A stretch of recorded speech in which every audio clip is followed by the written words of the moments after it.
Welcome back to the channel, and today we're going to try to build an almost piece of history. I got a comment recently from Alexei Pavlov, there we go, 8845, asking to build Ushakov's flying submarine. So of course I had to look it up, and I was brought to this Wikipedia page about flying submarine, which when I typed in Ushakov's flying submarine, it took me to this page, but oddly enough, this is not just about that one flying submarine. There have been multiple almost flying submarines. This is the one we're going to focus on for this video because not only does it give us the most angles of how it was designed, but also it just seems the coolest and most interesting to build. But apparently this was the second, at least in the history of this particular article here, this is the second significant attempt at conceptualizing a flying submarine. Apparently the first one was in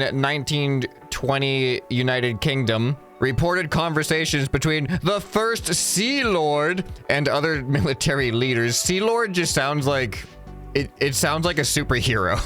The first Sea Lord, leader of the Aquamen, and one of the principal aircraft manufacturers concerning a flying submarine or submersible seaplane. It was to be a twin propeller airplane with retractable wings. Ooh, that's fancy. But I don't have any, there's no images of this one, at least not linked in the article. But in 1934, Soviet Union, a Soviet engineering student, Boris Ushakov, proposed a design for a submersible aircraft that would scout for ships and then submerge itself in order to ambush them. The design had 3 engines, a conning tower, periscope, and could fire torpedoes, of which it carried 2. So I guess we'll have to add torpedoes onto this thing. It would submerge itself by flooding its fuselage and would use electrical power to propel itself when underwater. The craft would take off and land like a normal seaplane, so we're building a flying submarine, but it is a submersible seaplane. However, it was viewed as being too heavy by the Soviets to be useful. And apparently, 30 years later, in the United States, Donald Reed designed and built a single-seat craft capable of flight and underwater movement. The Reed flying submarine. And apparently the US has tried multiple times to come up with a submersible aircraft, but just nothing has submerged. But we're gonna build a model in a game, and it's definitely gonna work. Future ScrapMan here to interrupt and say that I Googled if I did this video before after I recorded this video, and turns out I forgot that I actually did replicate this in Trailmakers before. And when I looked at it, I've actually done a lot of flying submarine stuff and various things, and I see it here, and if you look at just the thumbnail, it looks really weird. So even though I've done this video before, the results, I promise, are actually a lot more interesting, I think. But I just wanted to get ahead of all the comments that the people who remember every single video I've ever done, because I don't, are obviously going to tell me I've done it before, and I know. Okay? I know, and I forgot, and I did it again, and I did it different, okay? Enjoy. Go watch the rest of the video now. All right, so this thing uses 3 props, and I noticed that it seems like its main underwater source of propulsion is going to be a propeller in the back near the tail.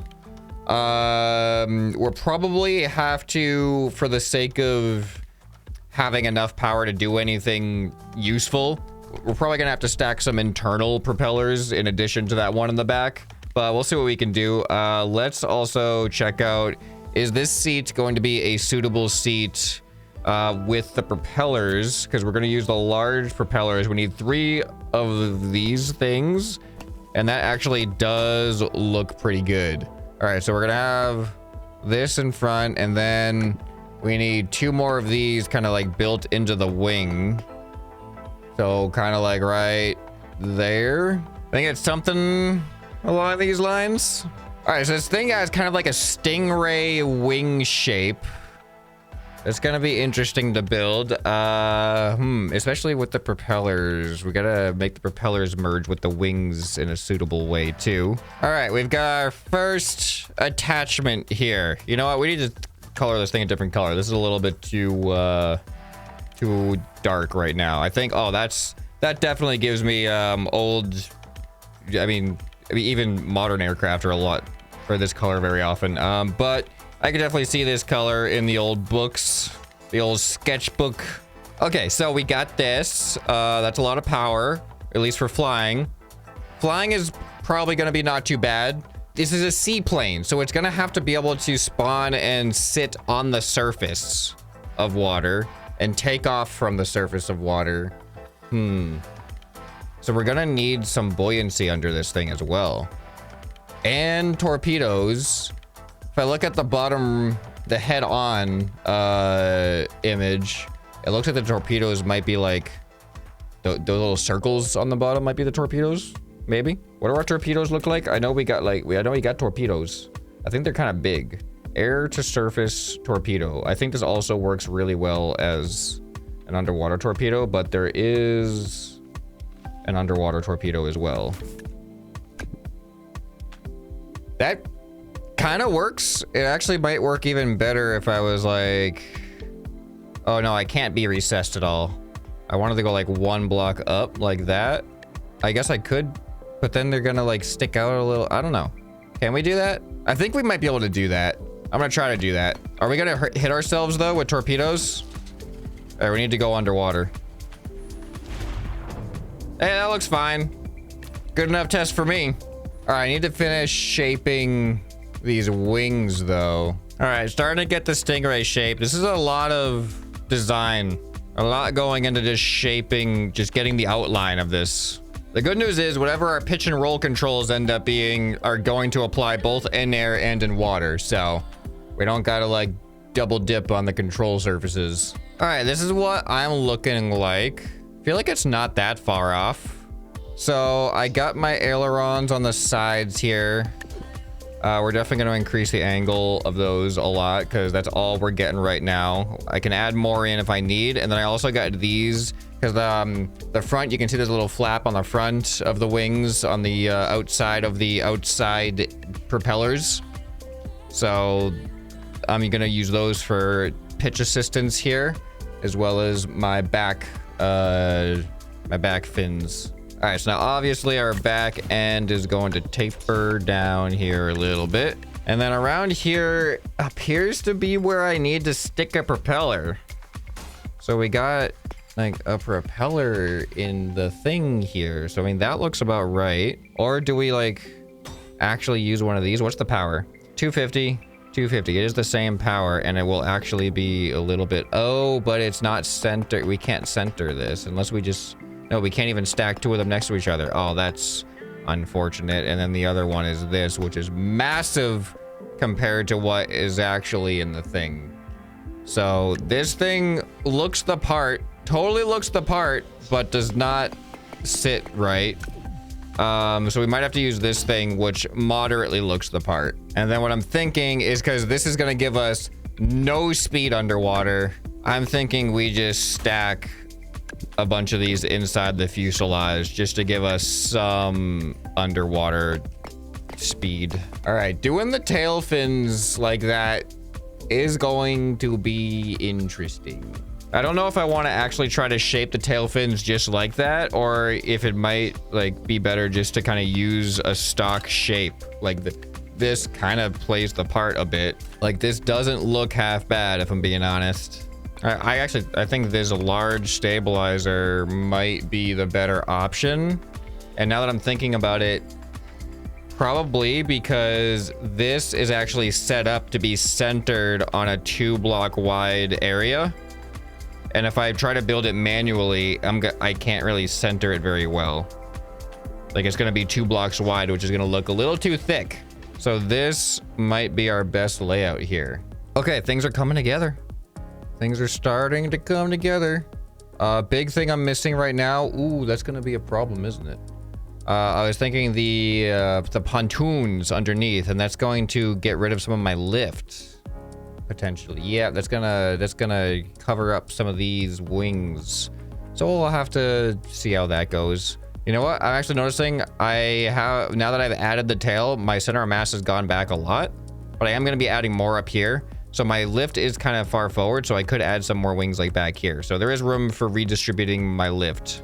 All right, I got this part pretty much all dialed in here. Now for, oh, this has to kind of attach in a better way. This doesn't look that great, does it? feel like that looks good enough. All right, I have pretty much everything but the pontoons. Let me see what flight feels like right now. If it even feels doable. Okay, I should probably program some of my control surfaces, like my pitch here. All right, now we actually have pitch controls, which is good. Oh yeah, oh that's so much better. Look at that. Roll controls. Okay, we're onto something. We're onto something. Oh, what about underwater? Let's test underwater real quick. All right, you know what? Not too bad. Like 50 kilometers an hour underwater. But that's not terrible. All right, but the pontoons are also going to affect things. Also, I kind of feel like I don't know what the original design had in mind. Like, are the I'm assuming that the air propellers are not supposed to work underwater. So I'm going to add, I guess I got to do some logic here to do this. I got to add like an altitude sensor and an AND gate. All right, so there's a logic gate. When it receives the input of space to go forward, the propeller engines will spin up. And then when the altitude sensor has a value of greater than 0 relative to waves, that'll also be a condition for the AND gate. So now I should work. There we go. And then when we go underwater, they should stop working. Yeah. And then when we go out of water, they should instantly start working. Okay. All right. Now here's the thing. We need to float on the water, but we need to be able to submerge. So we need to build pontoons that we can fill with water, essentially.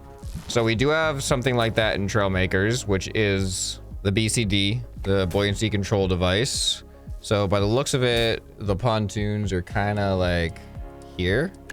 Now, are these going to be enough is the question, and they cannot be, those wings can't be there anymore. So that's a problem. So we got to do this. Hold on. I need to add more wings though. Add a wing there. Add a wing there. All right. I'm just going to delete all of this so that I can copy and paste this with the BCDs included. And now we get to we have to find out if we float.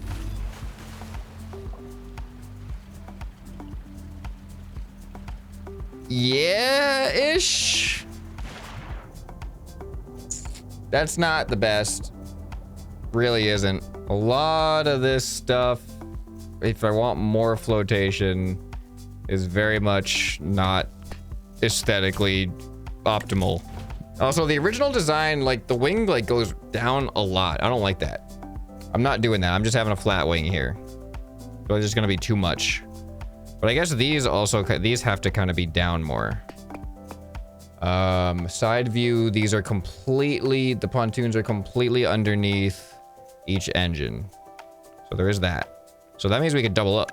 But no, we can't because they don't attach that way.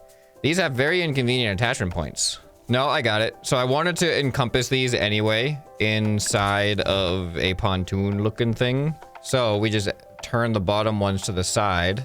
And then we build our pontoon looking thing. All right, that is what I've managed to build. So I gotta duplicate it to the other side again. I know mirror mode exists, but I'm just so used to not building outside of mirror mode and just copy and pasting stuff to mirror it. Sometimes mirror mode gets a little bit buggy. All right, do I float? Hey, that's looking better. I think I'm kind of happy with that. So then, how do we go up and down?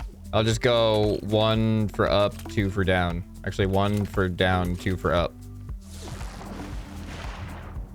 Look at that. And then we activate them.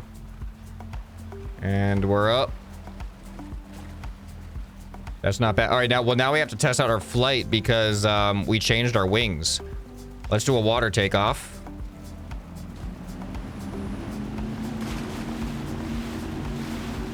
Let's do a water takeoff. We're just gonna go ahead and do a water takeoff. We need more lift. Yeah, we need more lift. Dang, we need more lift. I don't have room in those wings for lift. We could increase the amount of angle that our front flaps give us from 15 to 25. I was gonna look for more spots to put lift. So if I'm looking underneath, I guess we could fit something right here. I mainly need some up in the front, but it's covered. All right, let's see if this has any better hope of getting off the ocean. Taking off the water is so close to working. Like, we gotta pretty much get a wave. But if we don't have waves, I don't know if we can take off the water. All right, here, let's land back on the water. Nice. And then we lower our buoyancy. And now we are a submarine. Looks great. And then we can activate our buoyancy. Start heading towards the surface. See, now this way I know we can take off, right? No. Oh, okay. Well, there we go. All right, I'm going to turn waves off because we've been dependent on waves right now to take off. And I don't want to. All right, so now you can clearly see. No waves. Flat ocean. Can we do a water takeoff? See, now the problem is with our pitch is our tail dips into the ocean, which causes a lot of drag, which slows us down, which gets rid of our lift. So we slow down too much. What we would need to do is maybe convert some of these to flap wings and actually engage flaps for takeoff and landing. Swap this up for flap wing. And then we are going to... We'll just press shift for takeoff. So now you can see flap wings go down when I press shift. All right, so let's see if this works.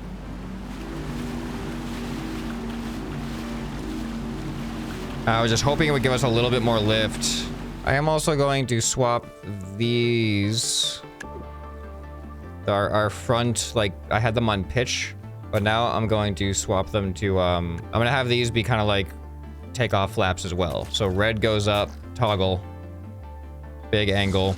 Because now I'm gonna try to avoid using my pitch to pitch up. I'm gonna try to just have the nose go up rather than the tail go down. All right, so then when I activate shift, apparently the effect of that is very minimal. All right, I'm just going to confirm here. Yep, the craft was viewed as being too heavy by the Soviets to be useful. I'm feeling it. I'm definitely feeling that. Historically accurate build here. Well, we have the luxury of being able to improve it. So one thing I need to look at are the aerodynamics. Everything looks pretty good, except for that. But that's fine. But if we turn it around, we've got a couple of... Oh, yeah, here's a trouble spot. All right, we can... This will help. I think this will actually... That could even be all we need. But the other thing, which isn't going to work, is I want that. But that doesn't work. Unless I do... Turn that sideways. Take a connector piece. And attach it right there. Oh, no, but now this isn't attached. Okay. Yeah, see, these BCDs, they need more attachment points. They have this whole cage around them. I figured to be able to attach them anywhere. All right, well, that doesn't work. So this is bad. There's nothing... No easy way to attach to here. Like, if I delete these two back ones, maybe I can replace them with something different. Yeah, like if I do this instead, we still get buoyancy, but then I can attach this nose cone to it. Now, this buoyancy won't disappear is the thing, but it's so minimal compared to the whole thing, I think it shouldn't affect submarine mode. I hope. All right, let's see if that increases our water speed enough to be able to take off. Whoa, that's a big increase in speed. Okay, ready? Oh, come on. We are so close. Okay, what if I just add more flaps? Oh, here's something. There's actually another efficiency piece here for water dynamics right in the back. That could help. All right, but I want to swap out this with an identical version of this. So we'll just have another flap for some more lift, I hope. All right, let's see if that makes a difference. All right. Pick up speed on the water. Activate flaps. Looks good. All right, and then take off. Oh, it's so close. It wanted to. It really wanted to. All right, take off. Oh, we just did it. Oh, that was rough. All right, now if we turn our flap wings off, we kind of nose down. You know what? Flap wings on. Now we nose up. Flap wings off. Noses down. We need like a little bit of a medium, happy medium between those to have like a nice level flight. But I'm feeling really good about this. All right, let's do a water landing. Here we go. Flap wings on. All right, that was a little rougher than I wanted it to be. We can do a better one. All right, and then we turn off our buoyancy. Now we have underwater submarine. It's active. That little tiny propeller in the back there. All right, this is working. All of our controls are working. All right, now... Oh yeah, I forgot. We have torpedoes. I have left and right click for torpedoes. Pew, pew. Our 2 torpedoes. Just as the blueprints indicated. All right, let's activate. Turn on buoyancy. Oh, that was way more than I wanted it to. That was way quicker to the surface than I wanted to. I just kind of wanted to, you know, emerge from the surface. All right, now let's try another takeoff. Flap wings are already active. We gain max speed, 160 kilometers an hour. Pull up. And it's just enough to get that tail out of the water before we slow down. That's actually kind of satisfying. This is amazing. Look at this. It worked. It worked. All right, now I need to do a smoother water landing than I did last time. Okay. Flap wings are already active, so that's good. Okay, ready? We're coming in. There we go. That's what I wanted it to look like. All right, now we prepare for the sneak attack. We submerge underwater after scouting the area, and we get 2 shots. We take aim. Pew, pew. Send off our torpedoes. And then there we go. All right, we are ready to surface. Surface. Activate buoyancy. Speed up. 160 kilometers an hour. And lift off. Oh, it's just enough. See, those little tiny hydrodynamic adjustments, those wedges that we added were perfect. They gave us just enough speed to be able to take off. I'm very happy with that. And there it is. Ushakov's flying submarine. Historical failure turned into reality. Almost a failure in Trailmakers 2. It is heavy. I mean, it's nice to revisit some historical builds again. I just stopped doing them because there's only so much history. There's not an infinite amount of history, but this one was one that I just overlooked, and I did it. If you guys have any other ones that you think would be interesting that I overlooked, let me know down in the comments below, and maybe we'll do a little bit more historical things as long as they're interesting. It's hard to find. I've already done all the interesting ones, but maybe there's some that went under the radar too.